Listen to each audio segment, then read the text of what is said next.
Nous voici de retour sur la scène de l'amphithéâtre de la Maison de l'Océan à Paris pour la suite des Outre-mer aux avant-postes.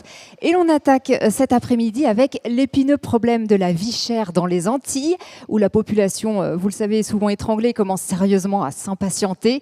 On l'a intitulé Martinique, les révoltés de la vie chère. Et c'est avec Béatrice Bellet, députée socialiste de la Martinique, qu'on applaudit, s'il vous plaît. À ses côtés, Louis-Philippe Mars, vice-président de l'association Ultramarins d'Oubou, qui a des soutiens dans la salle apparemment. Et Louis-Philippe Mars également, Louis-Philippe Mars que je viens de présenter, toutes mes excuses. Jean-François Ouareau qui se trouve en direct avec nous depuis la Possession à La Réunion, économiste, professeur à l'Université de La Réunion. Et pour mener ces débats, merci d'applaudir également Béatrice Parino, rédactrice en chef, adjointe au service économie du Point. Et je vous précise avant de vous laisser la parole que pour illustrer cet après-midi ce débat ainsi que l'ensemble des autres tables rondes, vous pourrez retrouver les dessins de Xavier Gors, le dessinateur du Point, qui va nous accompagner tout au long de cet après-midi. Béatrice, je vous laisse la parole, c'est à vous. Merci beaucoup. Bonjour à tous. Un bonjour particulier à Jean-François Ouareau qui est connecté depuis La Réunion. Merci de participer à ce débat. Peut-être tout simplement pour commencer, pour bien qu'on comprenne ce sujet de la vie chère. On l'entend beaucoup, on l'emploie beaucoup dans les médias, on l'emploie beaucoup même dans les pages du Point. On dit oui, la vie est chère en Outre-mer, dans les Outre-mer. Mais qu'est-ce que ça veut dire finalement par rapport à moi, consommatrice parisienne? Quand vous allez faire vos courses en Martinique, vous payez vraiment beaucoup plus cher que moi pour les mêmes produits? Dites-moi. On paye vraiment beaucoup plus cher. Je voudrais juste remercier déjà notre invitation, surtout celle de notre association. L'année dernière, effectivement, on se plaignait, on va dire, qu'il n'y ait pas suffisamment de représentants des ultramarins. Donc merci pour ça, pour cette invitation. Et si on en est là aujourd'hui à parler de la vie chère, c'est tout d'abord par rapport à des lanceurs d'alerte ou des militants qui ont levé, on va dire, ce problème. Le RPRAC récemment, mais aussi avant, on avait également, il y a quelques années, les syndicats, etc. Ce problème de la vie chère, on a même l'impression que c'est minimisé. On entend partout les 40% de vie chère, sachant déjà que 40% par rapport à l'Hexagone. En euros, en Martinique, on paye 1,40 € pour l'alimentaire, sachant également qu'il faut aussi dire à tout le monde qu'il n'y a pas que le problème de l'alimentaire. Il y a l'automobile, il y a les pièces détachées, il y a les matériaux de construction dont on ne parle pas suffisamment.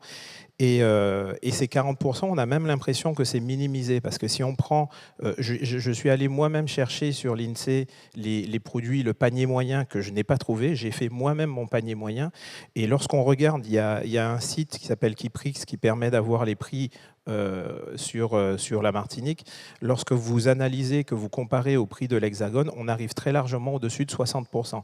J'ai fait mon panier moyen à moi, on arrive très largement au-dessus de 60%, sachant que les revenus par habitant sont également inférieurs à l'Hexagone. Donc le delta est au-dessus de 60%. Donc oui, la vie est plus chère. Notre association Ultramarins d'Ubud, on travaille également, enfin principalement sur les billets d'avion, mais qui sont également un bien de consommation. Et là aussi, de par le fait qu'on n'ait pas cette continuité territoriale, on a cette différence en tout cas de rapport à tout ce qu'on achète, qui est supérieur à quelqu'un, un autre Français de l'Hexagone, dans sa vie courante. Madame Bellet, le ministre Manuel Valls parle d'un fossé qui menace de devenir un gouffre insupportable. C'est ces mots, il les a répétés à plusieurs reprises. Ce gouffre, c'est entre l'Hexagone et les Outre-mer. Est-ce que vous partagez cette inquiétude? Est-ce qu'on est à la limite de l'explosion sociale? Bonjour à toutes et à tous, et en effet merci au Point d'organiser cet événement et de nous donner l'opportunité de décrire ce qui est notre situation. oui, nous sommes régulièrement au bord de l'explosion, alors presque de l'implosion, et c'est peut-être ce qui fait que le regard que l'on porte finalement sur nos pays des océans dits outre-mer est différent, c'est que quelque part, brûler, casser, finalement vous n'abîmez que chez vous. Bon, et donc on prend tout le temps, trop de temps à régler les difficultés qui sont des difficultés majeures qui ont été décrites précédemment, qui sont que les biens et services évidemment sont plus chers. Alors nous ne sommes pas des angélistes et baignés d'une totale illusion, bien sûr que si le marché sur lequel nous nous fournissons se situe à 8 000, 9 000 km à 3 jours de bateau et arrive chez nous, bien sûr qu'on a conscience qu'il y a de la logistique et des frais qui vont être complémentaires. Bon.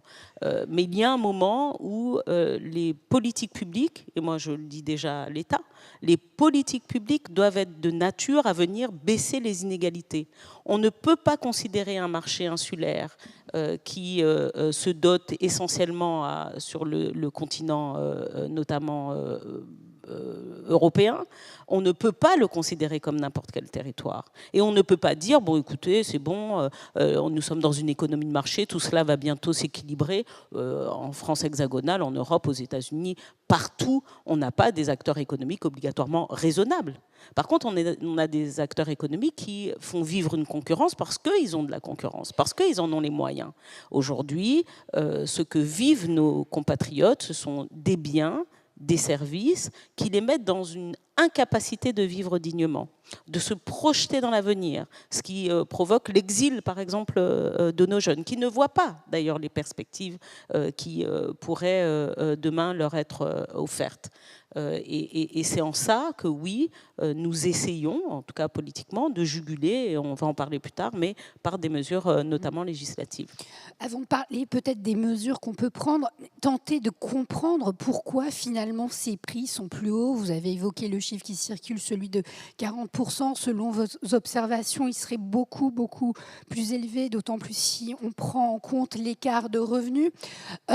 Monsieur O'Haraud, comment expliquer cette cherté? Excusez-moi pour ma voix, mais j'ai été victime d'une grippe, donc voilà, vous connaissez. Donc, comment expliquer cette cherté de prix? On peut peut-être commencer par parler de cette notion, l'octroi de mer, que beaucoup peut-être connaissent au sein de cette salle.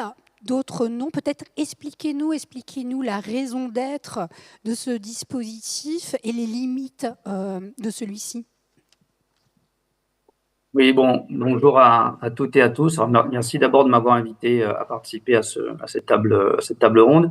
D'abord, en fait, le problème de la vie chère en Outre-mer, il est extrêmement complexe, tout simplement parce qu'il y a une multitude de facteurs qui expliquent pourquoi, et j'insiste là-dessus, pourquoi les prix, je vais en choquer plus d'un, mais pourquoi les prix seront toujours plus élevés, en fait, sur nos marchés ultramarins par rapport à ce qui se passe sur l'Hexagone. Parce qu'il y a effectivement un ensemble de facteurs structurels contre lesquels on aura beaucoup de mal en fait à avancer des solutions efficaces.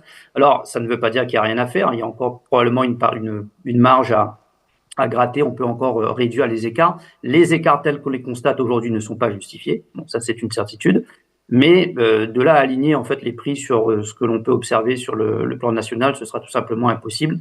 Et ce sera même dangereux parce que nous sommes dans un contexte où entreprendre est extrêmement compliqué, où nos entreprises souffrent d'un handicap de compétitivité extrêmement fort. Et ces entreprises, en fait, ont tout simplement besoin d'évoluer dans un environnement à prix plus élevé pour pouvoir dégager une marge de rentabilité suffisante pour pouvoir exister, tout simplement. Voilà. Donc, les prix, alors je vais pas revenir sur peut-être tous les facteurs structurels qui expliquent. J'ai loupé un petit peu le début de l'intervention, donc je ne sais pas trop ce qui a déjà été dit. Mais c'est vrai qu'on peut revenir sur les facteurs géographiques, l'éloignement, en fait, l'idée, là, c'est qu'on amorce la discussion, en effet, sur les facteurs, oui, et après voir, justement, dans quelle mesure il est possible d'agir, de les infléchir ou pas, parce que vous dressez donc, quand même... Les facteurs, voilà. En fait, il y a des facteurs en fait, qui font qu'il y a des coûts, il y a beaucoup de coûts cachés, en fait, que nos entreprises doivent subir par rapport à ce que l'on peut retrouver sur le plan hexagonal. Il y a des problèmes de productivité du travail, donc des perspectives de création de valeur beaucoup plus compliquées à obtenir pour nos entreprises. Il y a un contexte d'incertitude et de vulnérabilité extrêmement fort qui vont aussi décourager des projets d'investissement et même la capacité de nos territoires à attirer un certain nombre de grandes entreprises. Il y a des défauts d'économie d'échelle, il y a des marchés qui sont forcément organisés sous la forme d'oligopoles, tout simplement parce que même en présence de petites et moyennes entreprises, on est sur des marchés qui ont plutôt tendance à ne pas attirer les grandes enseignes. Et en fait, toutes les grandes enseignes que vous voyez sur nos marchés ultramarins, en fait, elles sont là sous la forme elles sont représentées sous la forme de franchises, des franchises qui sont détenues par un ensemble d'acteurs historiquement installés et établis sur nos marchés. Et on reste sur des structures oligopolistiques. Je pense que ça va être compliqué de faire évoluer. Et c'est pour ça, je crois que j'ai cru entendre ça tout à l'heure, c'est pour ça qu'il y a nécessité de réglementer ces marchés. Voilà, parce que de toute façon, ça va être très très compliqué de jouer la concurrence pure et parfaite. Ce que l'on doit jouer, c'est la théorie des marchés contestables. Voilà, et donc effectivement, essayer de mettre en place un certain nombre de réglementations pour, malgré tout, essayer de maintenir des marchés contestables. Donc bien sûr, il y a des problèmes de productivité, des problèmes sur le marché du travail qui ne fonctionnent pas correctement, ce qui va entraîner aussi des coûts supplémentaires, des problèmes d'appariement pour les entreprises, donc des coûts supplémentaires pour attirer la main-d'œuvre suffisamment présente les compétences recherchées par nos entreprises. Il y a le fait d'être localisé au milieu tropical, insulaire, avec les conditions climatiques que l'on connaît, ça entraîne aussi tout un tas de tensions, notamment sur le foncier, sur les assurances, sur la capacité à pouvoir assurer des approvisionnements en temps réel. Donc, nos entreprises sont obligées de développer des capacités de stockage relativement. Donc, ça, c'est des coûts supplémentaires par rapport à ce qu'une entreprise hexagonale peut subir. Donc, et l'histoire est fondamentale pour nos territoires. Le pacte colonial a structuré durablement notre système productif, comme on le connaît aujourd'hui, c'est-à-dire avec une dépendance très forte en fait par rapport aux importations, notamment dans le domaine alimentaire, avec un sous-développement de l'industrie. Donc la suite du modèle colonial, donc le modèle de la départementalisation, n'a pas forcément apporté non plus les solutions pour une diversification de l'économie. On est rentré dans un modèle de rente administrative et avec tout ce que cela peut aussi apporter, notamment en termes d'impact sur les salaires et les prix, sur des problèmes de compétitivité pour nos entreprises à travers ce que nous, on appelle en économie le syndrome hollandais. Voilà, c'est des dynamiques inflationnistes qui vont faire en sorte que c'est les secteurs abrités qui vont profiter de la croissance et les secteurs exposés à la concurrence internationale, malheureusement, ne pourront pas affronter la concurrence dans de bonnes conditions. Donc, il y a énormément de facteurs qui font que vraiment, les écarts de prix qui existent aujourd'hui, c'est essentiellement du structurel, sauf que il y a aussi malheureusement certains comportements déviants probablement de la part d'un certain nombre d'entreprises qui profitent aussi de cette situation d'organisation de marché tournée vers les oligopoles et qui probablement dans certaines situations ont tendance à pratiquer des marges peut-être qui ne sont pas justifiées, et c'est d'autant plus facile à le faire que, oui, on parle souvent de la concentration horizontale, on oublie souvent de parler de la concentration verticale, c'est-à-dire que la même chaîne de valeur en fait très souvent est détenue par le même groupe, ce qui fait qu'on peut diluer les marges en fait. À chaque étape, on pratique une petite marge un petit peu supérieure. Comme ça, sur l'échelle horizontale, on ne voit pas, mais quand on fait la somme en fait des marges sur l'ensemble de la chaîne de valeur, et pour le consommateur, effectivement, à la fin, ça fait un impact relativement important sur les prix. D'accord. Voilà, donc il y a beaucoup de facteurs. Bon, sur l'octroi de mer, alors bien évidemment, l'octroi de mer, je vous parlais du mot. Oui. Réagir les autres intervenants sur les facteurs que vous venez d'énumérer. Vous avez évoqué beaucoup de facteurs structurels, il y en a d'autres. Vous avez utilisé l'expression de comportement déviant. Je pense que pour mesurer un peu ce qui relève du structurel et peut-être aussi du raisonnable, compréhensible, vous l'avez dit, il y a des choses qu'on peut comprendre. Quand de la nourriture débarque au bout de 9000 km, on peut comprendre que c'est plus cher. Mais peut-être sur la partie peut-être comportement déviant, c'est-à-dire finalement sur lequel les politiques auraient du pouvoir pour faire évoluer les choses, tout simplement, on a beaucoup parlé d'oligopole, de monopole. Est-ce que c'est ça le principal problème ? très rapidement et pour répondre à finalement une réponse qui est juste et en même temps paradoxale de M. O'Hara. Ce à quoi nous assistons, c'est à des entreprises très performantes qui savent comment faire de l'argent. D'accord ? Et qui sont sur des marchés qui sont des marchés contraints. Marché contraint, c'est pas n'importe quoi. Ça veut dire que quoi qu'il en soit, ils ont la certitude qu'on ne pourra pas aller ailleurs. Qu'on ne nous fasse pas croire qu'il n'y a que des choses structurelles. Ils sont tellement performants qu'ils sont en capacité, du coup, de devenir des très bons clients des entreprises de transport maritime, de rentabiliser fortement, puisqu'ils vont vendre, de rentabiliser leur stockage. Je vous donne un exemple, et pour ceux qui connaissent l'économie. Une entreprise qui fait partie d'une blockchain, 10 millions de chiffre d'affaires, 6 millions, je l'ai là, hein, je pourrais faire circuler s'il le faut, 10 millions de chiffre d'affaires, 6 millions de bénéfices, 5 millions de dividendes. Personne ne connaît ça sur le territoire hexagonal, sauf peut-être quelques start-up. Généralement, les start-up perdent de l'argent. Hein. Non, mais il y a des fois, quand on est sur des marchés émergents ou des niches, on est dans une phase ascendante et on voit des forts dividendes qui permettent par ailleurs le développement et les investissements. Bon. Donc, ce qui est sûr, c'est que nous avons affaire à des opérateurs qui sont très bons dans ce qu'ils font. Sauf qu'ils ne sont pas pondérés. Oui, il y a une déviance. La déviance, c'est d'avoir conscience que vous avez une zone de chalandise qui, de toute façon, ne va pas aller ailleurs, va obligatoirement venir chez vous, chez lui ou chez un tel. Mais quoi qu'il en soit, on se partage le gâteau. Alors on nous dit, oh mon Dieu, mais vous savez, oh, vous dites tout le temps on est dans les oligopoles et monopoles, il n'y en a pas, et on se fait une concurrence ardue. Bon, bah, ils se font une concurrence ardue dans le haut du panier quand même, et tout le temps. Et le seul qui pâtit de tout ça, c'est le consommateur. La réalité, c'est que nos entreprises, et notamment nos grands groupes, sont beaucoup plus performants que leurs homologues en France hexagonale, que ce soit dans l'automobile, que ce soit dans la distribution. Et monsieur le professeur a parlé d'accumulation.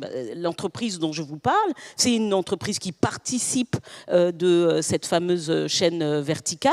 Et en effet, lorsque vous voyez la grande distribution, notamment alimentaire, on l'a bien entendu dans les tables rondes, elle dit oh, mais oui, mais nous, on ne fait pas beaucoup de marge, vous comprenez, on est à 3%. Bon, ok, bah, sauf que quand vous allez voir des groupes qui sont des fleurons, Carrefour, c'est un fleuron quand même de la grande distribution, bah, c'est 1%. D'accord ? Donc on est à 2 points, voire 3 points d'écart. Avec la Polynésie, on a 4 points d'écart sur l'un des plus grands groupes de distribution. Alors nous, on veut bien pleurer et comprendre qu'il y a des difficultés structurelles, des frais incompressibles, des étapes multiples, mais ils ont appris à les gérer. Et ils ont tellement appris à les gérer qu'à chaque étape, ils ont appris à faire du gras sur les habitants des pays des océans. Parce qu'ils savent qu'ils sont sur un marché captif. Est-ce que la réalité, c'est qu'il y a un moment où quand il y a un handicap, et le handicap, c'est une vulnérabilité, bah, quand il y a un handicap, il faut qu'il y ait quelqu'un qui vous protège et qui protège les populations. Eh bien, aujourd'hui, nous considérons que l'État a cette charge-là. Un certain nombre d'opérateurs sont d'accord avec l'idée d'une aide au fret. Le ministre en a parlé également, qu'il faudrait peut-être soutenir justement cette partie logistique pour la faire disparaître du coût. Bon, qu'il faudrait peut-être aller aussi sur les revenus qui sont ceux de nos compatriotes. Mais la réalité, c'est qu'on ne peut pas considérer que la France est une et qu'elle est indivisible, tout en considérant et en admettant comme étant de la norme qu'il y ait 30, 40, 50% de pauvreté. Et que les gens vivent dans l'indignité, ne sachent pas se loger, ne sachent pas s'alimenter de façon correcte, ne puissent pas acheter des voitures, ne puissent pas les assurer, parce que partout, ils sont citronnés. Juste...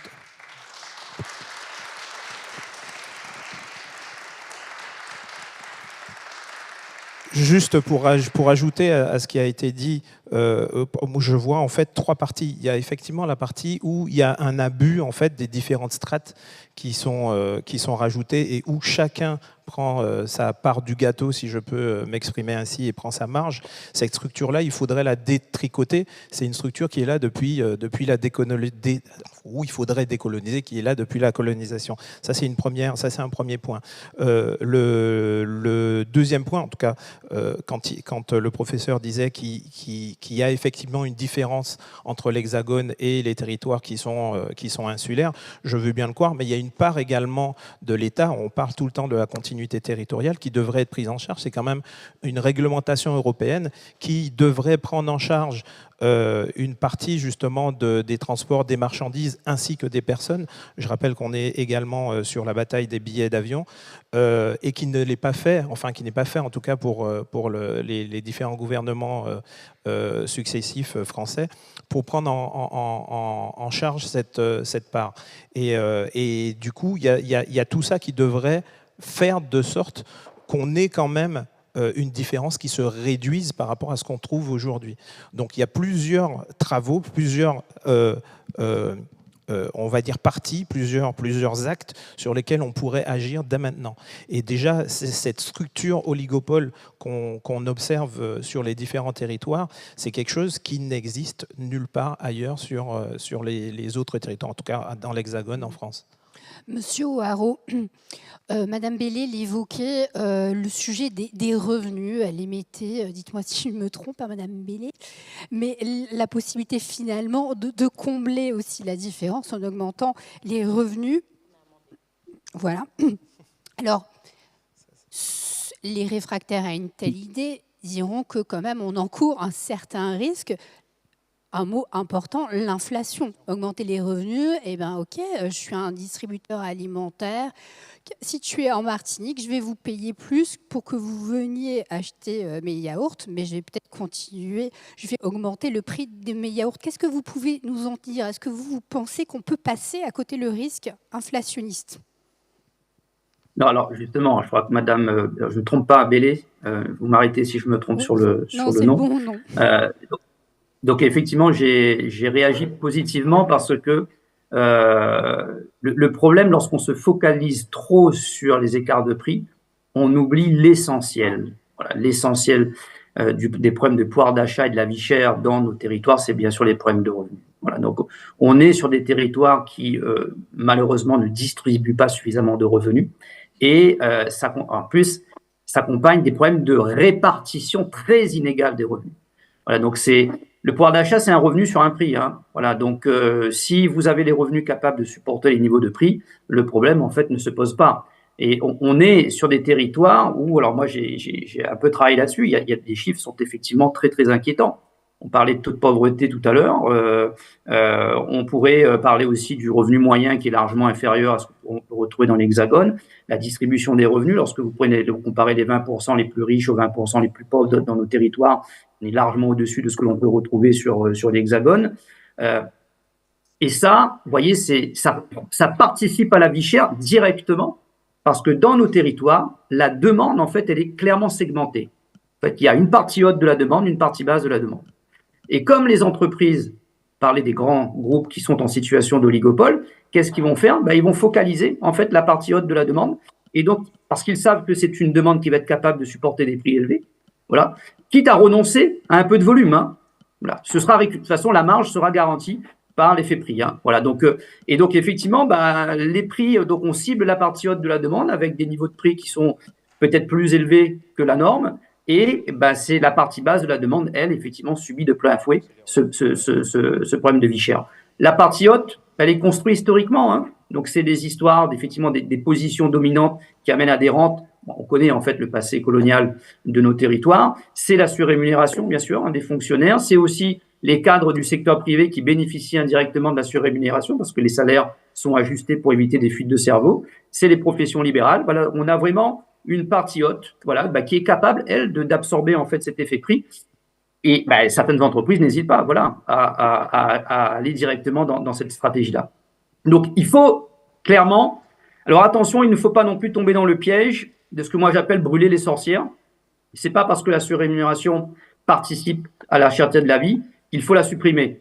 La surrémunération, c'est un puissant moteur de croissance économique. Le problème, c'est qu'elle, effectivement, elle ne bénéficie qu'à une partie de la population. Donc, ce qu'il faut faire, c'est installer effectivement localement des mécanismes de redistribution de cette tranche de revenus, peut-être qui touche des revenus, je ne sais pas si c'est justifié ou pas, mais en tout cas, voilà, on pourrait quand même se poser la question, et je suis bien placé pour en parler puisque je suis moi-même un fonctionnaire surrémunéré, hein, et donc je suis le premier à dire qu'il faut qu'on essaye de réfléchir à un mécanisme de redistribution à ce niveau-là. Pourquoi? Tout simplement pour essayer de financer et de créer des emplois, pas pour refaire des prestations sociales supplémentaires, hein, mais pour créer, pour alimenter, voilà, des emplois locaux, peut-être pour les personnes peu qualifiées, puisque malheureusement, dans nos territoires, il y a aussi une partie de la population relativement importante qui, pour l'instant, ne bénéficie pas encore d'un très haut niveau de qualification. Donc, on pourrait, voilà. Alors, le problème de ça, vous l'aurez compris, c'est qu'il faut l'autonomie fiscale. Pour l'instant, on n'a pas le droit de le faire, en tout cas dans les DROM. Hein. Bon. Et donc, il y a peut-être aussi une réflexion en matière institutionnelle à avoir pour essayer justement, peut-être à l'image de Saint-Pierre-et-Miquelon, qui me semble a déjà le droit un peu de rajouter des tranches de revenus supplémentaires, en tout cas en termes de fiscalité. Donc, il faut qu'on repense notre modèle économique pour créer beaucoup plus de richesses. Bon, on parlait récemment de souveraineté alimentaire, on pourra peut-être y revenir. Effectivement, on peut peut-être installer un nouveau modèle, notamment sur le plan alimentaire, pour réduire la dépendance aux importations, mais aussi peut-être pour créer un peu plus d'emplois. Il y a d'autres solutions, hein, il y a d'autres pistes. Mais il faut aussi s'intéresser à ces problèmes d'inégalité de revenus et essayer de trouver un moyen de mieux redistribuer la richesse qui existe malgré tout sur notre territoire. Parce qu'il y a effectivement, il y a quand même un certain nombre d'acteurs qui se portent très bien chez nous. Et peut-être que ça se fait au détriment de d'autres. Donc, il faudrait peut-être réfléchir à repenser cette répartition des revenus. Merci. Je crois que Mme Bellay voulait réagir à cette proposition. Je ne sais pas si vous adhérez à l'idée d'augmentation des revenus. Alors non, il y a deux idées. Il y a redistribution et redistribution par l'impôt. Première réponse. Il y a des minima qui méritent définitivement d'être augmentés parce qu'ils ne sont pas en lien avec la réalité économique du territoire et des personnes. Bon, donc c'est d'ailleurs pour ça que nous avons amendé le projet de loi de finances qui est en discussion en commission mixte paritaire en ce moment, mais par lequel, et cet amendement avait été voté d'ailleurs, par lequel en effet on prévoit que les revenus notamment minimaux puissent être augmentés de sorte à qu'ils puissent correspondre un tout petit peu plus à une réalité économique du territoire. Bon.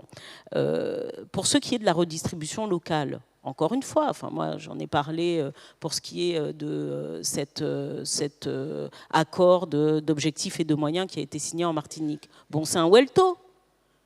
C'est un welto, c'est ce qui apparaît d'un côté, disparaît de l'autre, mais en fait, donc nous sommes condamnés à payer inlassablement nos situations de captivité créées, on l'a dit, par un passé colonial ou post-colonial ou néocolonial, on l'appelle comme on veut maintenant.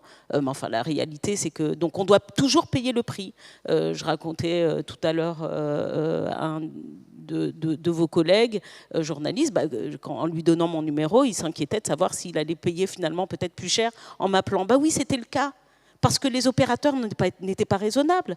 Quand vous appeliez de la Martinique à Paris, vous aviez avant du roaming. Alors ça paraît maintenant logique pour tout le monde, mais il y a moins de 10 ans, les gens étaient très vigilants sur leurs appels téléphoniques parce qu'appeler chez eux. Donc c'est les biens et services, tout est cher. Et puis on nous dit, oui, mais vous comprenez, vous habitez loin. Ouais, mais c'est la France où ça l'est pas.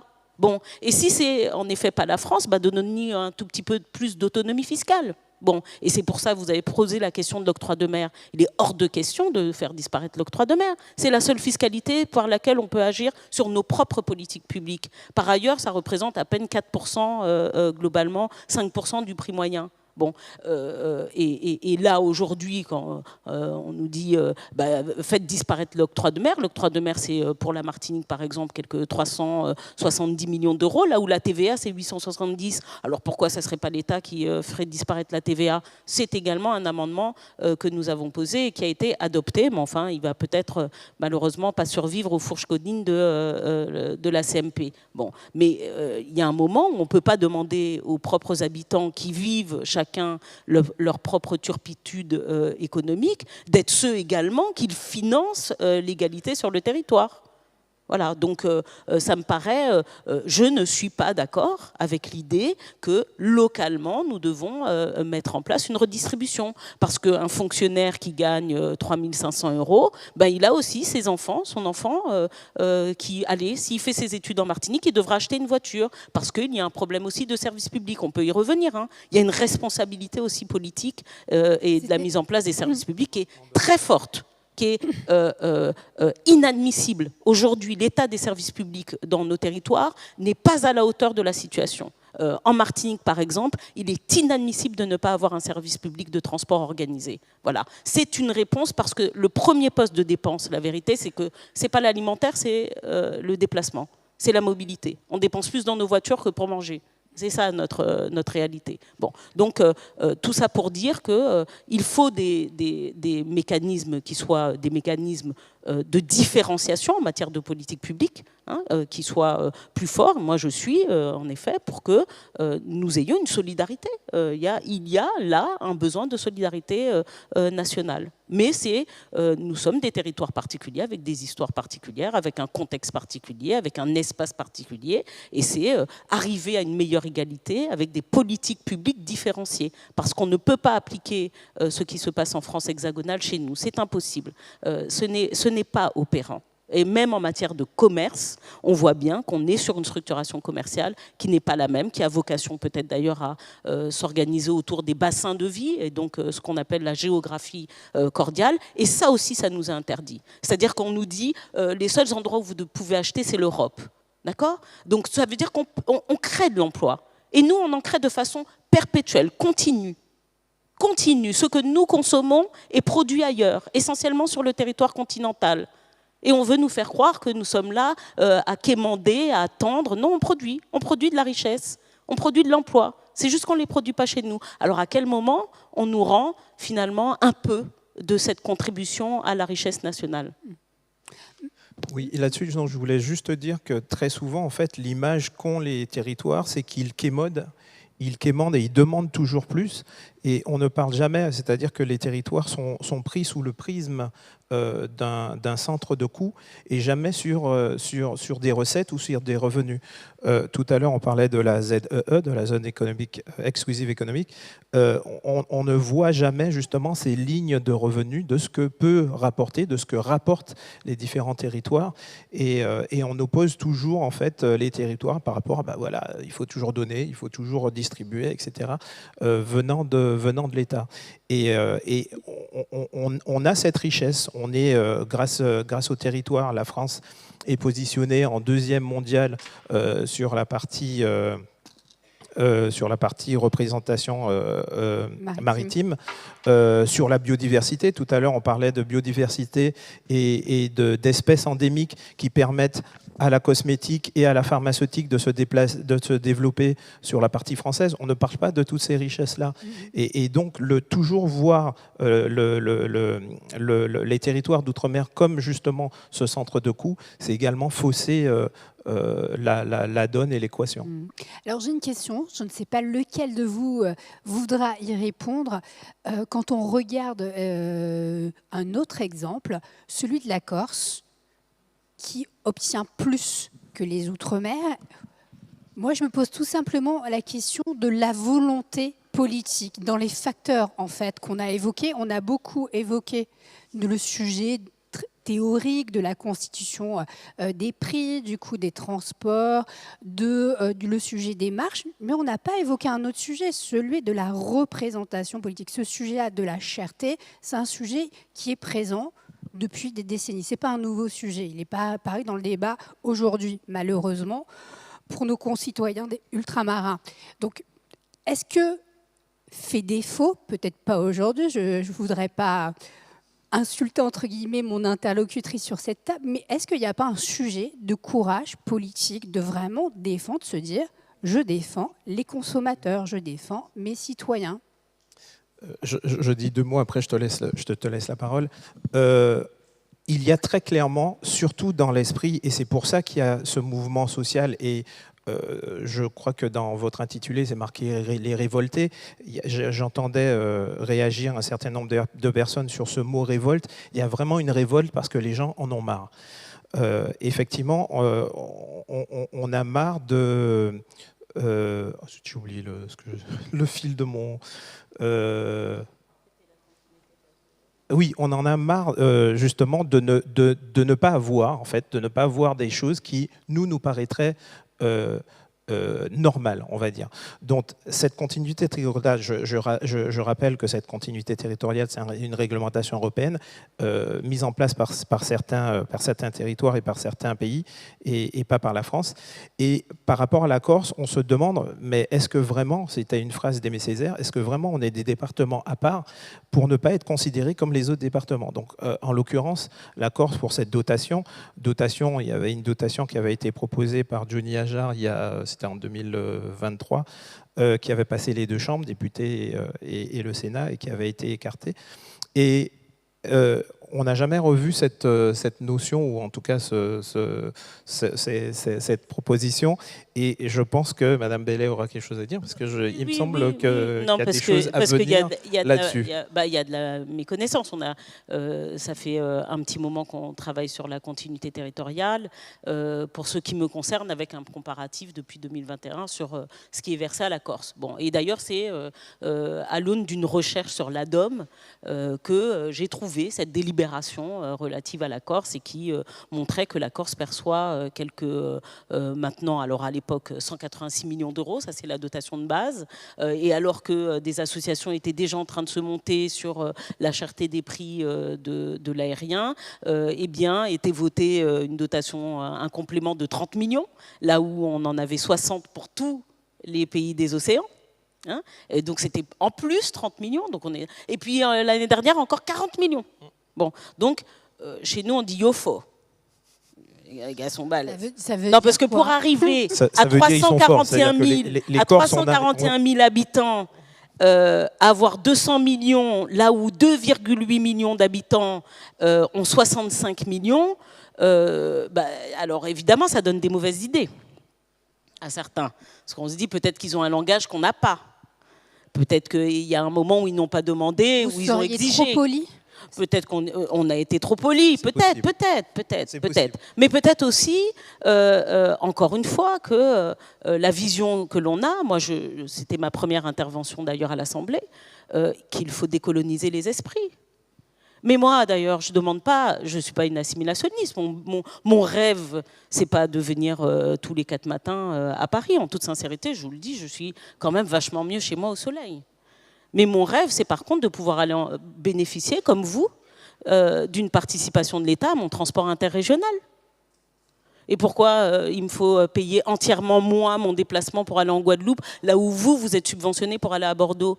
Pourquoi mes déplacements aériens à moi, d'ailleurs, participent du financement du rail en France, là où personne ne participe de mon déplacement aérien? Pourquoi moi, mon transport interrégional, je dois l'assumer toute seule? Pourquoi l'État n'y participerait pas? À la rigueur, ne nous posons même pas la question de la continuité territoriale. Parlons du transport interrégional. Et pourquoi, donc, les pays des océans n'ont pas droit à une participation de leur transport interrégional? Et ça résoudrait beaucoup de choses, parce qu'on parle économie, de visibilité. Mais un jeune qui a besoin de faire son business, évidemment que la jeune de Chalandise, qu'elle soit celle de la Guyane, de Mayotte, est peut-être insuffisante, et que donc le marché doit être plus large pour, de toute façon, générer ne serait-ce que ça des économies d'échelle, et puis avoir un marché plus large. Mais si à chaque fois qu'il va en Guadeloupe, par exemple, pour ouvrir un business, il paye 400 € aller-retour, parce que c'est ça les réalités. S'il paye 1 500 € pour venir en France, comment il fait pour développer son business? À quel moment on le soutient? On se dit que, en effet, les Corses ont soit peut-être des meilleures méthodes, soit sont moins foncés que nous. Une dissuasion peut-être plus... franche. Moi, j'en reviens à ma première question, mais je voudrais poser, finalement, vous n'avez pas répondu à ma question sur le courage ou le manque de courage politique. Il n'y en a pas de courage politique. Voilà. Mais de qui? Il n'y en a pas. Mais nous, moi, j'ai fait un amendement de 750 millions d'euros sur la continuité Là, territoriale. on parlait de Au l'État, budget. probablement. Non, mais des personnes, des politiques l'État va locales le font le- balayer. On peut Mais vanter les corps, c'est leur Tu parlais méthode, tout à l'heure mais- d'amendement. On a fait un amendement de 750 millions Exact. d'euros que tu vas retrouver. Alors, dernière on va question voir. pour ma part, pour Monsieur O'Haro, un petit peu, allez, j'en reviens à l'économie, et ensuite on vous donnera la parole. Vous pourrez poser des questions. Monsieur O'Haro, vous l'avez un petit peu évoqué, le sujet de la production locale. Est-ce que c'est pas une illusion de se dire, parce que déjà il faut des moyens pour lancer des productions, ouvrir des usines, et quels que soient les moyens, est-ce qu'une production locale, elle répondrait à la demande locale? Elle pourrait répondre à la demande locale. Vous avez 2 minutes pour y répondre, après on donne la parole au public. Oui. Alors, oui, clairement. Alors, justement, Madame Bélé parlait de l'octroi de mer tout à l'heure. C'est un dispositif tout à fait essentiel. C'est ce qui nous permet, ce qui permet encore aujourd'hui de maintenir une production locale sur nos territoires, justement à cause de ces problèmes de compétitivité, des nombreux handicaps structurels. Et donc, il faut en fait qu'on arrive à... Donc, on a réussi à mettre en place une filière d'import-substitution. Voilà, donc je parle par exemple pour La Réunion, que je connais peut-être un peu mieux que les autres territoires. Dans les années 70, le taux d'importation était de 50%. On est aujourd'hui aux alentours des 30%. Donc, et ça, c'est parce que au début des années 80, on a fait ce choix de miser sur l'import-substitution et en déployant un certain nombre de dispositifs pour permettre à une filière industrielle locale d'émerger. Alors, le problème, c'est que les marchés sont étroits, donc il y a une limite naturelle à cela. Donc, il faudra probablement diversifier. Donc, il y a des perspectives dans l'énergie, dans l'alimentaire, en termes d'économie circulaire aussi. Enfin, on a un certain nombre de pistes qu'on pourrait mieux exploiter, mais on a aussi la piste de la conquête de marché à l'exportation, qu'on n'a probablement pas suffisamment investigué. Et là, il faut, je veux dire, la voie royale, c'est la coopération régionale. Et donc, si on n'est pas capable aujourd'hui de faire de la diplomatie territoriale un peu plus avancée, d'être capable de nouer avec nos partenaires régionaux un certain nombre d'accords justement pour mettre en place des grands programmes de développement régionaux. Je parlais de la souveraineté alimentaire tout à l'heure. On ne pourra pas la faire localement, la souveraineté alimentaire. C'est pas, je veux dire, on est un petit territoire insulaire, on ne peut pas tout produire. Il y a des conditions climatiques aussi qui sont contraignantes, mais il y a probablement un modèle de souveraineté alimentaire à organiser au niveau régional. C'est pareil pour les Antilles avec la Guyane. Il y a probablement un modèle à développer à ce niveau-là. Et ça nous permettra aussi de réduire la distance en termes d'approvisionnement, de gagner en économie d'échelle, peut-être de découler nos productions aussi sur des marchés régionaux de proximité. Maintenant, il faut savoir effectivement la question que l'on doit se poser, c'est quoi produire. C'est pas si simple que ça. Je crois qu'on n'a pas encore tout à fait trouvé les solutions à ça. Moi, je suis persuadé que la direction qu'on est en train de prendre, qui est le tourisme, n'est pas forcément la bonne. C'est peut-être une partie de la solution, mais encore une fois, il faut qu'on ait une vision plutôt de la diversification. Et donc, il faut en tout cas réussir à appuyer nos industries locales, parce que sinon, c'est un choix de société. C'est soit on le fait et on crée des emplois et des revenus localement. On parlait tout à l'heure de monter en puissance en termes de création de richesse. Soit on ne le fait pas et on revient à une économie de comptoir colonial avec des territoires qui sont encore plus dépendants des importations, notamment alimentaires.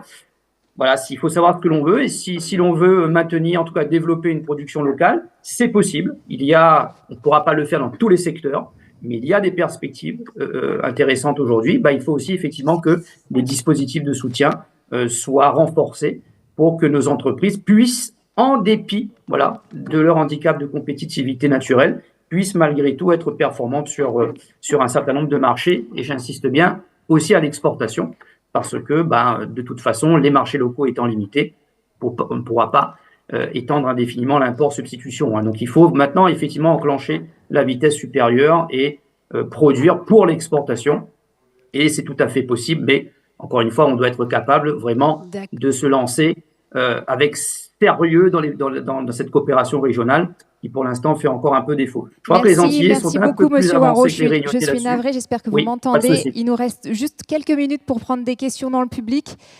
On a des questions sur la gauche. On va vous faire descendre le micro aussi rapidement que possible. J'en ai un. On m'entend? On m'entend? On a une personne. Alors, ici. Ah bah le micro est parti de l'autre côté, je suis navrée. On va essayer de revenir vers vous très rapidement derrière. Madame, on vous écoute. Alors. Oui, bonjour. Je commence mon propos par un étonnement sur la question de la vie chère. Je m'appelle Laura Montlubounière, je suis la présidente du AirPrac France, donc la continuité de l'association qui a mené le mouvement de la lutte contre la vie chère. Donc ça, c'est mon premier étonnement, qu'on n'a pas un représentant de cette association présent parmi vous, ne serait-ce qu'en physique ou encore en visio. Je poursuis mon propos par certaines paroles qui ont été amenées par monsieur qui est en visio. J'ai cru, enfin ça reste mon avis, mais une pointe de condescendance un peu. On a parlé de plusieurs choses et le prisme qui a été pris est vraiment un prisme d'un point de vue, selon moi, néoclassique, où on a tendance à oublier les dynamiques sociales parce qu'il y a des populations qui souffrent extrêmement. Et on parle d'un point de vue économique, de profit, etc. Vous avez parlé de diversifier sur d'autres points, mais lorsqu'on est sur un marché où il y a beaucoup de situations monopolistiques ou encore oligopolistiques, vous avez émis plusieurs solutions et on a l'impression que si on ne va pas vers cette direction, comme vous l'avez dit, on risque de retourner dans une économie de comptoir. Qu'est-ce qu'on fait au final? Avec tout ce qui se passe chez nous dans les Outre-mer, et vous l'avez dit que vous ne pouvez pas vous positionner sur d'autres territoires puisque vous avez plus connaissance sur le territoire de la Réunion. Chaque territoire a sa dynamique, chaque territoire a sa réalité.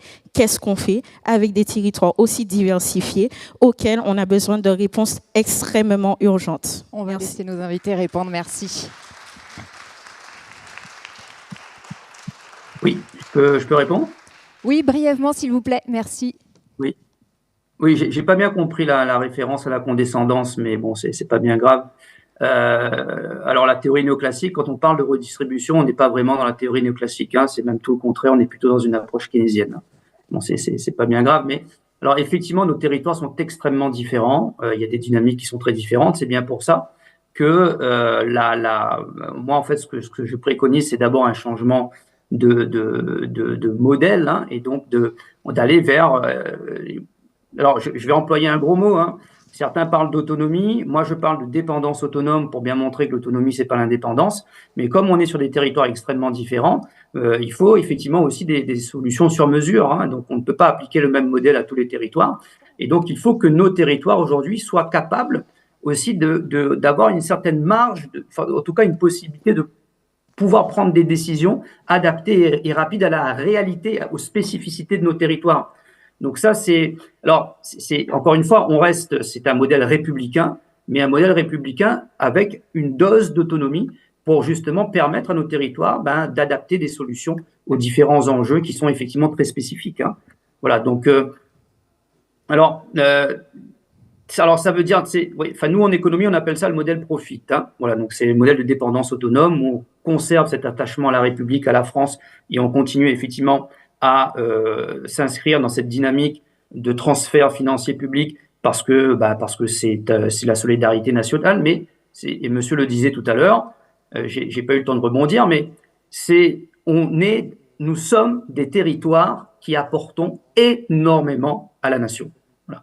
Et effectivement, on est trop souvent considérés comme des territoires coûteux, ce qui n'est pas du tout vrai.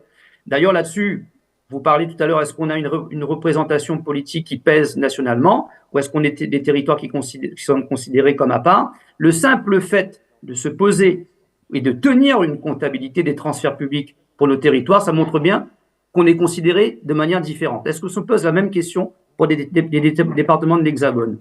Est-ce qu'on calcule les transferts financiers publics qui rentrent dans chacun des territoires de l'Hexagone? Non. Alors on le fait pour nous, donc ça veut bien dire qu'à ce moment, on n'est pas traité de la même façon. Et en fait, on apporte, ce que le monsieur n'a pas dit tout à l'heure, en fait, le concept qu'il y a derrière ça, c'est le concept de service non marchand stratégique. Nous ne sommes pas des territoires associés. Il faut que ce message rentre. Nous nous inscrivons dans l'échange international Nous recevons des transferts financiers publics, c'est vrai, mais nous Merci, Monsieur offrons Auro, un mais on va panel devoir de prendre services Monsieur non Auro, marchands stratégiques qui sont pardonnez-moi énormes. de Oui. vous interrompre, c'est pas facile avec la liaison. Peut-être il y avait une petite réaction dans la salle. Non, mais malgré peut-être tout. qu'avant de réagir, je préférerais, excusez-moi, qu'on prenne d'autres questions parce qu'il y a beaucoup de questions Alors absolument, dans le public. Et peut-être je vois qu'on est ensuite- vraiment pas, Excusez- on est non, mais vraiment pas en juste, avance. on va essayer de donner on au a un maximum. micro, on a un micro qui est déjà Et là-haut on va- chez Oui. Monsieur. Ce me que je semble-t-il. propose, c'est que, excusez-moi, Oui. s'il vous plaît, Vous s'il pouvez vous plaît. poursuivre la discussion Non, mais ce que après. je propose, c'est ce que je propose, c'est qu'on prenne plusieurs questions, que vous soyez synthétique aussi au niveau de vos questions et qu'on soit synthétique au Mais- niveau des réponses et qu'on groupe les réponses, parce que On sinon, a un programme va aussi jamais chargé s'en derrière, ne sortir. l'oublions pas. Voilà, merci. Oui, on m'entend. Dans ce cas, je Alors. vais essayer d'aller extrêmement vite dans ma question. C'est vrai que vous avez très bien défendu la problématique de l'outre-mer et je vous en félicite tous les deux pour ça. Il me reste une question parce que j'ai compris notre compatriote à l'écran est pro-libéralisme, donc ce qui ne me plaît pas énormément, mais bon, je suis chef Alors, d'entreprise, je juste, comprends aussi. je m'inscris Je voulais dire, en faux avec, parce que non, non. j'ai entendu néoclassique, pardonnez-moi, j'entends Je parle libéral, j'ai lu les travaux de Monsieur O'Haraud, je l'ai entendu, je suis journaliste économique, je peux vous dire qu'il est plus que keynésien, c'est-à-dire que si on raisonne au niveau politique, Monsieur O'Haraud, il est plus à gauche que libéral, si on dit autrement. C'est une... Mais ma question est simple, je vous pose à vous parce que vous êtes économiste. Qu'est-ce qui explique qu'en Outre-mer, on subit encore ce qu'on appelle les taxes de douane, puisque nous sommes des Français à part entière? C'est un vrai problème pour nous, nous qui sommes des chefs d'entreprise, ça pose un problème. Est-ce que vous pouvez nous expliquer ça? Alors, on va prendre d'autres questions et on va vous répondre. Hein. Comme j'ai dit, on va faire de manière groupée. Alors, on m'entend? On m'entend ou pas? Ah, excusez-moi. Alors. Bonjour. Bon, alors, je vais commencer. Hein. Donc, comme je me présente, je m'appelle Giovanni Orlier. Je pense que beaucoup dans la salle ont pu lire l'article de Libération qui est paru il y a quelques semaines concernant le groupe Bernard Ayotte. Dans cet article, notamment, on y pointe du doigt une naïveté, voire même une peut-être connivence des services de l'État vis-à-vis de ce groupe, concernant notamment son implantation à La Réunion, alors qu'on avait déjà connaissance de ces pratiques monopolistiques dans les Antilles. Donc, qu'est-ce qui est fait pour justement, on va dire, corriger le tir vis-à-vis de ces groupes qui profitent des marges dans les Antilles? Voilà, je vous remercie. Oui, on prend une autre question et ensuite on va répondre. Navré, Béatrice, il faut vraiment faire très très court, sinon on va mettre toutes les autres conférences en retard. Oui, on est très déjà bien, en je sais retard. bien, j'assumerai auprès de l'organisateur. On prend une autre question, une dernière question, et mes interlocuteurs vont répondre.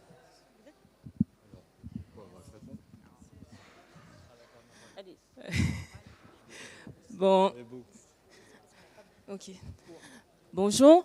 Alors, Monsieur O'Haraud a évoqué justement le pacte colonial, qui est une des raisons pour lesquelles justement la vie chère est la même en Martinique. Donc moi, je vous pose la question, Madame Bélé, en tant que politique, est-ce que justement, avec vos collègues, vous allez travailler justement sur la suppression de ce pacte colonial et aussi notre intégration pour tous les territoires ultramarins dans la charte sociale européenne pour pouvoir justement travailler sur la problématique du chlordécone, la continuité, les billets trop chers et aussi sur le fait que voilà, on a besoin que nos territoires puissent justement évoluer et que nous soyons plus autonomes. Donc voilà, merci.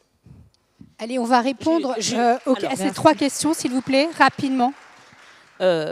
Très rapidement, alors évidemment, je l'ai déjà fait, c'est peut-être pour ça qu'on oublie, mais moi je salue toujours la cause sociale parce que je suis une militante de la rue également, une syndicaliste, que je me balade également partout, et hier encore sur le plateau de Martinique Première avec cela, que si vous voulez, à la sortie d'ici, je pourrais vous montrer, c'est-à-dire cet accord signé par des acteurs économiques, les acteurs politiques, institutionnels, des députés à l'époque, et qui portaient un certain nombre d'avancées dans la pratique commerciale. Alors, je crois que le piège pour nous, c'est de tomber dans des mots et pas des actes. Le pacte colonial, on en a parlé, la décoloniser, c'est déjà décoloniser la façon dans laquelle on nous entrevoit. Il n'y a pas un pacte écrit qui dit que ça doit se passer comme ça. Il y a des pratiques aujourd'hui, en fait, tout simplement, qui le disent. Sur ce qui est de la Charte sociale européenne, je vais vous voir tout à l'heure. J'espère que vos associations pourront communiquer dessus. Je me suis interrogée quand j'ai vu 2-3 vidéos. J'ai des choses à vous dire dessus. Il y a 2 documents qui sont différents. Et en l'occurrence, celui dont vous parlez n'est pas une charte obligeante. Bon. Et elle va tellement loin que cette fameuse charte, dise sociale européenne, intégrait la Russie, pour vous dire. Mais si vous le voulez bien, on va en reparler parce que en fait, ça ne nous concerne pas vraiment et c'est pas ce qui nous empêche de mener des combats. Alors, on n'en a pas parlé, mais pourtant, c'est un événement majeur. Nous avons fait voter, et j'en ai été la rapporteure, rapporteuse d'ailleurs, on peut même dire ça, d'une loi d'urgence contre la vie chère et qui comprend plusieurs domaines.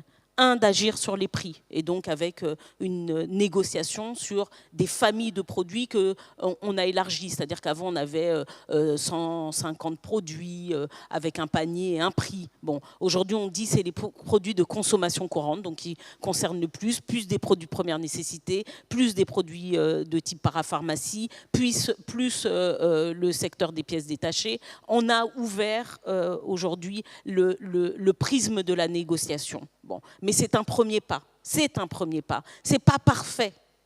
N'oubliez pas, par ailleurs, qu'il y a une majorité qui est plutôt libérale, mais qui a compris aujourd'hui, au gouvernement, que nos situations ne pouvaient pas être les mêmes. Mais ce n'est pas dans un claquement de doigts, soyez-en sûrs que les choses vont pouvoir se bouleverser. Mais on fait un pas après l'autre. Et moi, quand on me dit oui, vous savez, vous n'allez pas assez loin, bon, déjà, 1, je ne suis pas au gouvernement, 2, je suis dans l'opposition, 3, j'aime pas les gens qui me disent que je ne vais pas assez loin quand eux, ils sont allés nulle part. Ok, merci Madame Bellé. Juste rapidement. Bon. Juste sur la concentration économique, voilà. Parce qu'il y avait une question. Ouais. Sur la concentration économique, on pose des principes. N'en déplaise au milieu économique, dont certains que j'apprécie beaucoup et qui sont des personnes avec lesquelles je peux avoir des désaccords sur la structuration, mais des accords aussi amicaux sur le fait que ce sont des bons chefs d'entreprise. Mais il n'en demeure pas moins qu'aujourd'hui, ce qui a été constaté, c'est que quoi qu'il en soit, la concentration économique était de nature à construire le prix. Nulle part où il y a eu une hyperconcentration, où il y a des entreprises qui montent et qui gagnent en part de marché, il y a eu une baisse des prix. Et pourtant, on peut dire que l'économiste que vous êtes le sait, plus a priori vous agrandissez, plus vous pouvez faire des économies d'échelle. Votre expert comptable, vous n'en aurez pas 5, vous en aurez un, vous aurez un commissaire aux comptes qui va gérer beaucoup plus d'affaires. Donc, nulle part on a pu constater chez nous la progression de cela. Et puis, il y a aussi un défaut de transparence. On a parlé, et dans cette proposition de loi, il y a une obligation de transparence et notamment de dépôt des comptes. Il y a aussi, ça c'est ce qu'on a voté, on ne sait pas si ça va survivre au Sénat, mais l'obligation de faire apparaître les marges sur les tickets de caisse. Ça a déjà été fait en France à l'époque d'ailleurs de Giscard d'Estaing, où on avait besoin de comprendre comment les prix se construisaient. Je sens que ça se... Non, mais la discussion peut se poursuivre, Alex. Parce que la première question, j'aimerais qu'on réponde à la première question qui a été posée. Rappelez-la juste brièvement, peut-être pour nos interlocuteurs qui l'ont oublié. Je voudrais juste vraiment que ceux qui... Oui, excusez-moi, il n'y a pas de micro, on ne vous entend pas. Ça devient de l'octroi de mer. La taxe de douane. Oui, mais en fait et c'est ce qu'on dit souvent. Nous nous retrouvons... Alors, bon, taxe de douane plus octroi de mer plus TVA, c'est quand même moins cher que 20,6% de TVA ici. Il faut quand même se le dire. Par contre, l'État considère qu'il facture un service, le fait qu'il participe d'une chaîne administrative. Sur ça aussi, on a interrogé le ministre qui doit nous apporter des réponses, parce qu'on le voit notamment en frais de service pour la Poste, et on le voit également en effet en frais de service pour la douane. Et encore une fois, ceux qui nous regardent doivent le savoir, c'est exceptionnel. Pour nous, on considère que pour les pays des océans, c'est normal qu'on nous fasse payer le service public qui est rendu à la population et aux entreprises.